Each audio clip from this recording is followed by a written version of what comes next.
it, guys. We are going to jump into this glorious gaming up against Torpedo, where we already have the draft underway. Who do we actually have on deck? Mr. Shem2. Just catching me while I'm tweeting out the actual next match. Just making sure we're still good. Yeah. Yeah, we're good. So it's going to be a first pick from Glorious, which is going to be a ban on Stitches. And then it looks like a ban on Tychus.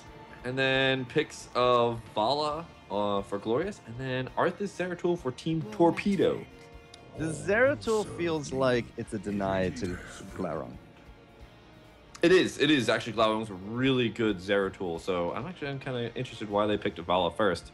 However, Zeratul also really good because we are going to be playing on Cursed Hollow. As I said before, be able to throw down that Void Prison to not only set up things, but also create the ability to stop people from stopping you, channeling that tribute, which could potentially lead to a curse. And that is what this map is going to be. It is the Cursed Hollow. You can see it kind of playing around there in the background. A lot of teams actually put Vala as a very high priority. And this is the first time we've not seen a Tassadar ban here on stream. So not only no Tassadar ban, but no first picks either. Yeah, and I mean, he is definitely more of a support these days, but he's still very powerful, especially now that a lot of people are making more use of his passive. They're making more use of things like he's a very good disruptor on this map with that Psy range increase on level 1 now. You can really just kind of play around that, just like you can with the Sergeant Hammer, just like you can with the Tyrande. Like, you have those ranged abilities, but you're right, there's no pick here. There's no ban, no pick on the Tassadar, so these guys obviously have their own agendas as we're just waiting for this next set of picks. But having an Arthas for the frontliner here for Torpedo, and then the Zeratul, as you said, with the Void Prison, definitely a good start to things. Yeah, they're going to have to worry about getting some range damage later on because already there's a Vala coming out here for Glorious with the Falstad coming out for Glorious as well. So those are two really heavy ranged heroes. And since they can't pick up Tychus, that's actually going to be really difficult for them to actually pick up another ranged hero. It's Falstad Kerrigan? Falstad Kerrigan is going to be the pick here for Glorious. Falstad Kerrigan, there we go. Yeah. Kerrigan, again, another really good pick here. I mean, Primal Grasp with the enhanced range is going to be really good for raking down all those heroes in a hallway, which is kind of like how the tributes are all set up. So, and that's going to be great for a Shock and Awe, great for Rain of Vengeance, great for a Strafe. A lot of good things you can set up there. And that's likely going to be the Glaurung pick right there. Glorious is getting a little antsy. A little antsy here. Yeah, it's time to pick.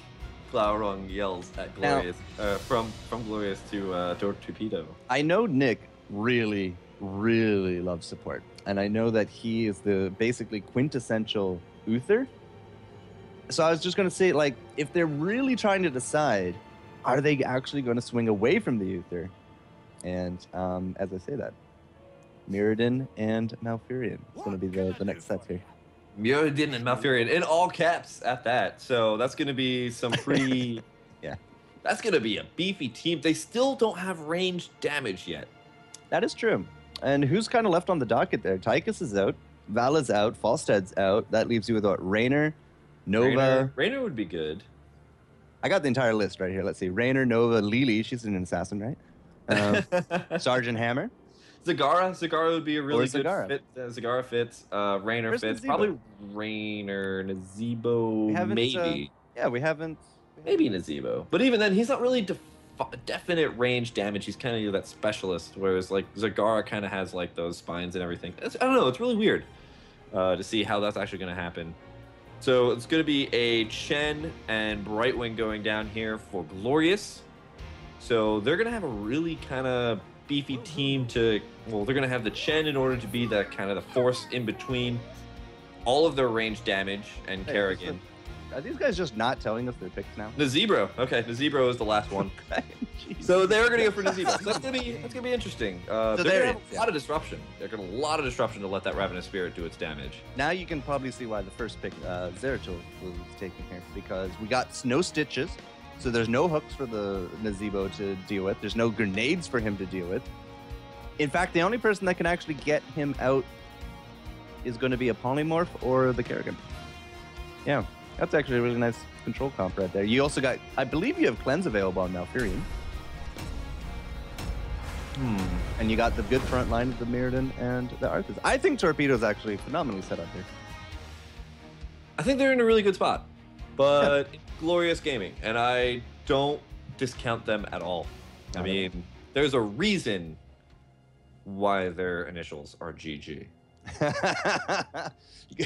Good observations there. So, coming into this, it is still best of one. Cursed Hollow, you are watching the semifinals. Go4Heroes Americas Cup number 4. Sham2 and FourCourt, as we're going to be jumping into this one feet first.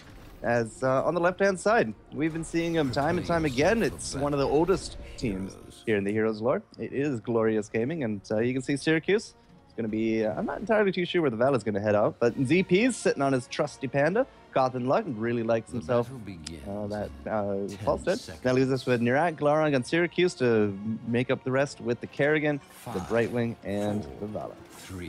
Over here, we have Team Torpedo being all sneaky and under the water. We've got Nick playing Malfurion on the Nexus, Charger, Airho playing Zebo, Fan on Zeratul, Lord Piff on Arthas, and Tsunami. Tsunamis and Torpedoes sounds like a really bad sci-fi movie. I saw Battleship this year. You saw Battleship?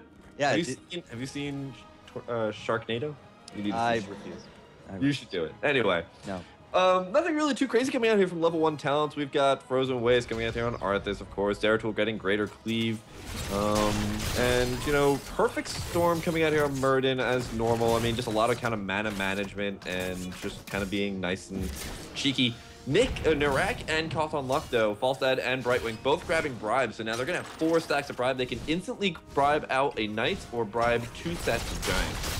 And bottom lane, they've kind of left Tsunami to their own devices. You can see Red now starting out to rotate, but this bottom tower is not looking healthy whatsoever. Glorious is really torn into it.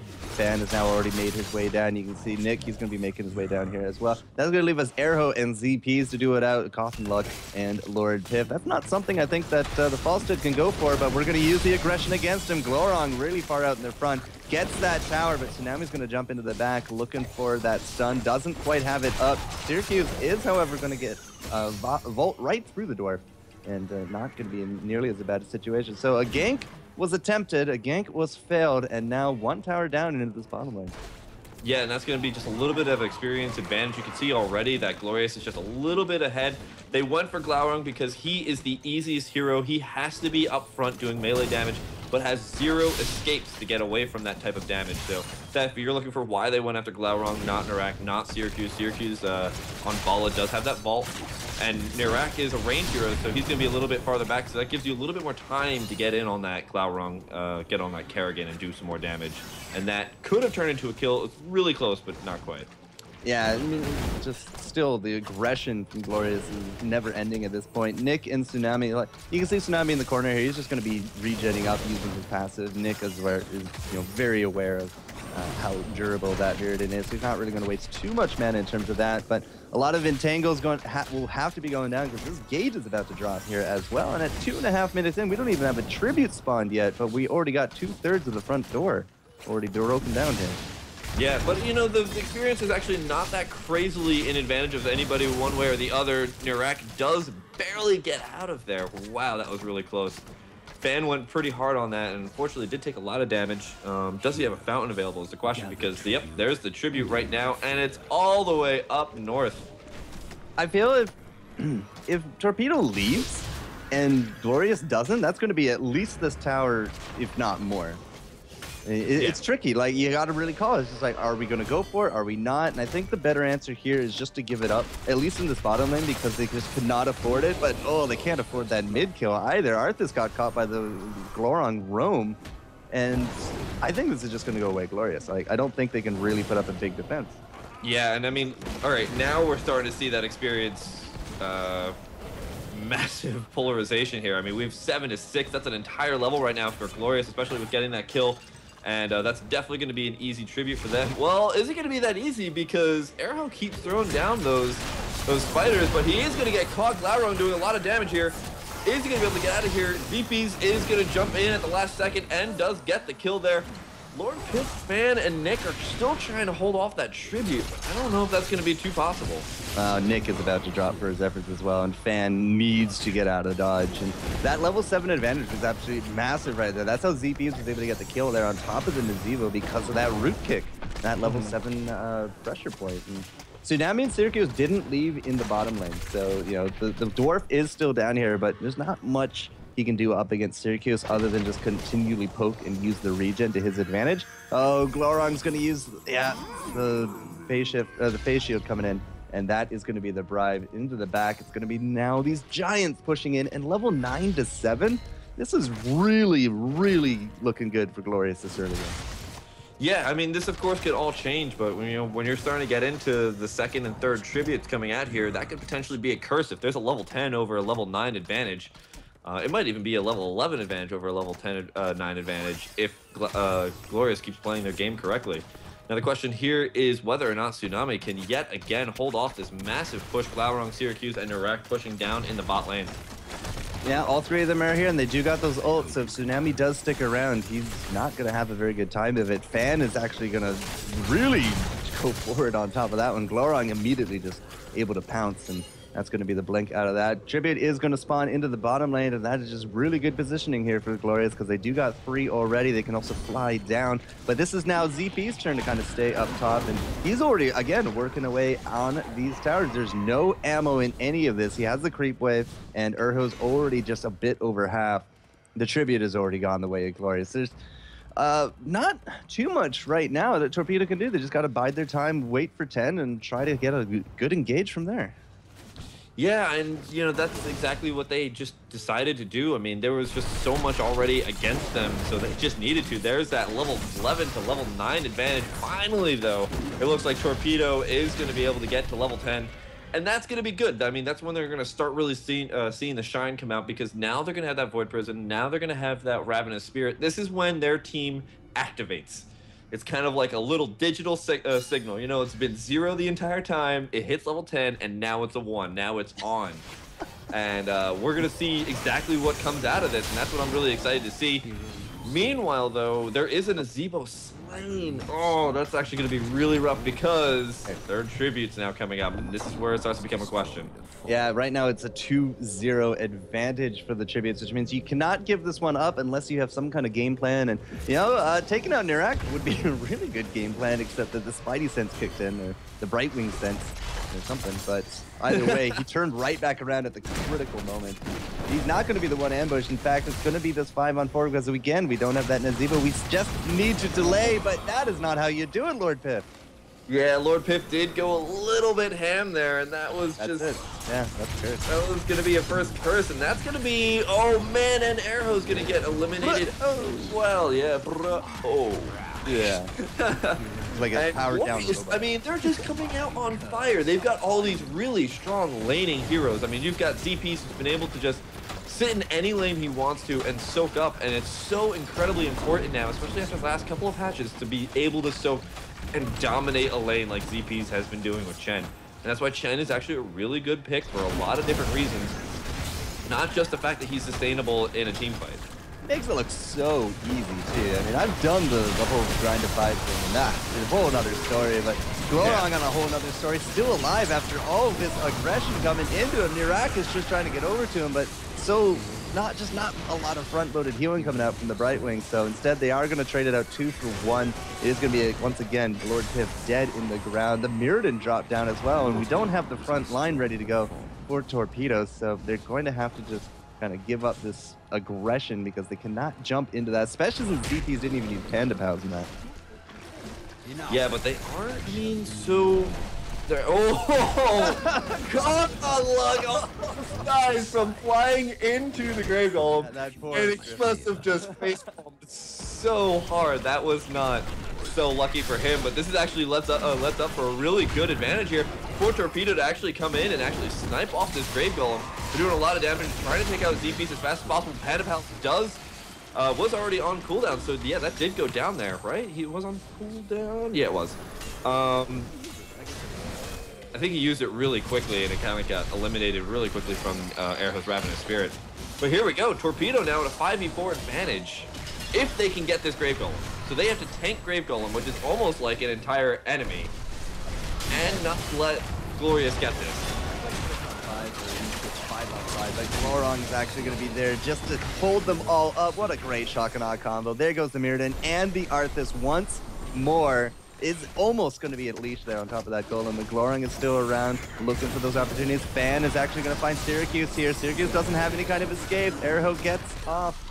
A really good Ravenous, but he gets stunned out of it at the end of it all. Nick is actually going to drop, and Glorong is still alive. This is not going to be a creep jack whatsoever, and the Golem's now going to start pushing down top for Glorious. Yeah, that was a really interesting decision there. I mean, Fan was kind of just hanging around back, and I think, you know, he was being a little bit tentative whether or not he wanted to go in on Glaurung and the rest of Glorious, and I think without that little bit of damage, he was kind of taking a little bit of time. I mean, he had to be tentative. When you're Zeratul, you don't really have that many escapes. He might have had his blink down already, too. But because of that, I mean, it looked like it was a setup there from Torpedo, but just didn't actually turn into anything. Glaurung now taking a lot of damage. Lord Pith as well as Erho are trying to focus him down. Fan now going for an Iraq, but he is going to turn down. There is Glaurung finally going to go down here, and that's going to give them the 5v4 advantage. They just need to start grabbing a ton of camps and defending everything now. And defense is definitely going to be the paramount concern. It's level 16 to 14. They're down an entire talent tier. If you notice, Glorious has 3 rewinds on their team. Kerrigan, Falstad, and Brightwing. And the Brightwing leads into the double polymorph situation. Double polymorph with those double combos from Kerrigan and Falstad. Oh, yeah. It's going to be kicking them up and down the road here. And not only that, but that's also critterize as well. So that's going to be 25% extra damage and stopping those channels, stopping those heroes from doing a lot of damage, as well as a ton of extra damage as well. So we also get the overdrive coming out here on Falstad, and that's when that shock and awe is going to start being, well, awesome. Yeah. Shock and awe with a burst of awe on an overdrive is 1500-ish damage at level 20. And the question is whether or not they see that everybody's missing. Oh, I really like this. They're keeping their team out of the view of the observation tower before they cap it. They did see the Grave Golem though. Yeah, I mean, they knew it. They knew it was happening. It's just because they waited for that cheeky little maneuver with the control tower, kind of gave them the little bit of time that Glorious needed to get that. Nice dodge there from Glorung at the end, and Watchtower will go their way. And so it's just a little bit more to the song and dance. We do got this Grave Golem pushing out the bottom, so Glorious, I mean, they're just gonna say, all right, well, there's not even a keep here. So they have free map advantage right now because basically we're stuck into this defense role. And again, defense is going to be pretty paramount here because we still don't even have that level 16 talents coming out. And the tribute spawns right next to where right next going, which was the Knights. And you know, that's the great thing about the Grave Golem is you force your enemy team to have to be in a certain location, which means they're not going to be somewhere else. It means they're not going to be at their Knights. It means it's going to be a very free Knights for you to get. And even if the Knights get completely shredded apart like they're doing right now, look at that. That's 5, 6, 7 tower shots from the keep. That makes pushing down this keep really easy. The bottom lane's already going to be automatically pushing, and they've been winning every team fight. Yep. Everybody's got their level 16 talents now, so it's a little bit more even. Yeah, it's a little bit more even, but still 2 levels different, and that's a lot of base hit points, base damage, base ability, powers, you know, all just gone up just a little bit. So it's still the advantage going the way of Glorious. And in terms of kills, it's 11 to 4. So that doesn't really feel too good when you're on the receiving end of the speeding. But Glorung has done really good there with the Kerrigan. Last round with Symbiote, maybe not so much because she got focused down a lot. But Glorung this time, he's able to just stay alive so long. Oh my god. Wow, really nice Void Prison. It's going to knock down 3 people here from Glorious Gaming, and actually it looks like Torpedo's coming out pretty much on fire. Narak gets a really good Emerald Wind to break everybody apart, but is it going to be enough for them to actually win this fight? Syracuse now taking a lot of damage, but he does not go down, and Torpedo is down 3 people, 4 people, 5 people. Is this going to be a team wipe? It is.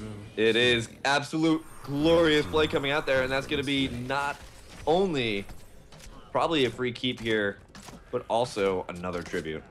No, I'll give it to Fan. That Void Prison really kind of made me tingle a little bit there on the edge of my seat. It was just like, that's a really good setup, and they got the Nazebo into the back of that. They had the Ravenous going, but Unfortunately, it's just that was the only Wamba we had to set up here. We are so light on damage with this Torpedo team. I mean, they can tank for days, but you can't kill anyone, especially off the back of a really good Void Prison like that. You're just going to fall apart. And you saw right there, Glorious, they knew that. They knew that they had the level advantage, they had the damage advantage. It's 3 assassin comp to 1.5, guys. That's the difference right here. Those 3 assassins, even if you take one of them out of the fight, there's still one more than you have on your opponent's side. And they came out very strong on that counter. And really, like, a lot of Nazeebo's damage starts to come from those empowering stacks, and if you, gathering power stacks. And if you don't get the gathering power stacks on your Nazeebo and you don't keep them, that's a lot of damage that's being kind of pretty much eliminated from your team fights. Especially because you look at what Narak does. He just completely spreads the team apart. That allows for Glorious to really get in there and destroyed that Witch Doctor. And yet again, you're going to see something like that happen again. Oh, actually, maybe not. Narak taking a lot of damage. There's the Ravenous Spirit. Did get a full entire cast on it. Narak does have to back right now so that he can go back and eventually swing back in. Oh, no, maybe not. And just a lot of damage going on, but actually nobody's dying. Tsunami barely trying to get away here. DP's finally out of his Storm Earth and Fire. This is going to be, there we go. There's the first death here. That's going to be Fan. He's going to go down. And now Lord Piff has also fallen. Nick taking a lot of damage. He's got to be really careful. DP does jump in on him. And now it's Arrow and Tsunami. Tsunami needs to be the person in between the rest of the enemy team. And, oh, okay. Actually, looks like everyone's going to get out. Nice. That's small victories, though. Small victories, but at the same time, I mean, that was a really good engage. They still didn't kill off Brightwing. They put so much effort there from Torpedo into the Brightwing kill, and they didn't get it. That was a big problem in that fight, that they put just so much into a character that they didn't get that kill. You saw Tsunami living and living and living, but then as soon as that Storm, Earth, and Fire come out, the combination attacks from ZPs, he spams out the root kick, and then he gets off a 600 damage auto attack. He was able to clean up. I mean, it's essentially, they needed to use that time to run away from the Storm, Earth, and Fire because of that big burst damage, that level 16. And because of that, the curse, the level 20. Now Zeratil's going to be dead in the water, and we don't have any defenses online. This could be it for Torpedo. Yeah, I mean, it's 5v4. There is a Grave Golem on the team of the 5, and there's a curse. This is definitely going to be... This is game right here. There's no way that I think that Torpedo can really kind of launch themselves into this one. Unless they have some sort of submarine that's going to hide everything that they've got. Nope, there it is. All the way down to 0 from 100%. And that's going to be Glorious taking game in the semifinals. And that means that they move on to the winners of of Barrel Boys. And somebody, but there you go, guys. That's totally not. Barrel Boys and 2ARC. Lou, there we go. Glorious Gaming. Yeah, the triple assassins. The victory screen works. Glorious Gaming victory. As they were able to pull that out very strong. You know, even from the early game, they were very strong on that. And they took out the first towers. They forced everyone into the party lane. They got the first objectives. They were able to put up enough pressure in the side lanes. And then it was, playing ping pong with those tributes because they were pushing up bottom, it spawned top. They spawned it, then they started pushing at top and it spawned bottom. And they were really able to ping pong the aggression. And there's just almost nothing it looked like Torpedo could do right there. They just didn't have a damage comp. Yeah, and they just needed to protect that Witch Doctor. And I think that's exactly what, that's what everybody in Glorious just kind of realized. I was like, well, their damage is Witch Doctor. We've got and we got 5 people. We got so many more. 5 people to go kill that guy. So yeah. I mean, maybe it's a crazy idea, guys, but just kill the Witch Doctor. And that's what they did. They had a lot of ways to stop that Witch Doctor from getting that Ravenous Spirit. Even though at that last really big fight, Ravenous Spirit did get a full entire engage off. Still didn't kill that. Yeah, it still just wasn't enough. I mean, Brightwing is able to just polymorph everybody that is doing any type of damage. Chen can survive like 5 bombs coming out of nowhere in his sleep. And Kerrigan and Falstad are both really mobile and have massive shields whenever Kerrigan has massive shields when she uses her heroic. So it's really hard to take down any one member of that team, as well as the fact that most of them can disrupt those attacks. So there's a really good composition coming out here from Glorious. No, the triple assassin came out strong, and I'm looking at the score screen, 20-2 for Glauron. By the end of it all, he's definitely had the highest takedowns. He also had the highest amount of deaths on his team, and that was at 2. It was 20-4 overall in the difference between the teams. So, hey, you win some, you lose some. Best of ones, not exactly the end all when it comes to skill, but Torpedo took out Evil Geniuses, took out Tempest, and then lost here to Glorious, which means that it's going to be Glorious up against the winner of Barrel Boys and Tuark Iliad.